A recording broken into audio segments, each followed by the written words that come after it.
ফ্যাসিবাদ জাতীয় পার্টিকে তাদের কার্যক্রম আওয়ামী লীগের সাথে বিভিন্ন গোপন বৈঠক করতেছে। তারা দেশকে একটা অরাজকতা সৃষ্টি করার জন্য পরিকল্পনা করিতেছে। এই কারণে বিবি নুরুল হক নূর তাদেরকে নিবন্ধন বাদ দেওয়ার জন্যে আজকে শান্তিপূর্ণ একটা মিছিল করতেছিল ঢাকায়।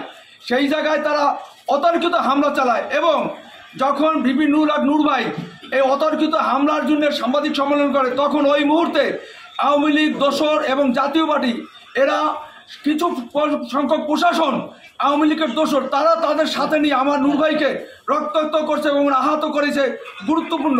তাই আমরা এই মুহূর্তে আমরা এই দেশকে জানাইতে চাই, গণ অধিকার পরিষদ বাংলাদেশকে স্বাধীনতা ফিরিয়ে আনছে এবং এই স্বাধীনতা রক্ষার জন্য প্রয়োজন আমরা জীবন দেবো, তবু আমরা পিছপা ফেরবো না। কারো নূর ভাই ভয় নাই, পটুয়াখালীর পক্ষ থেকে নূর ভাই ভয় নাই, নূর ভাই ভয় নাই, আমরা চিরদিন নাই। নূরের উপর হামলা কেন? নূরের উপর হামলা কেন?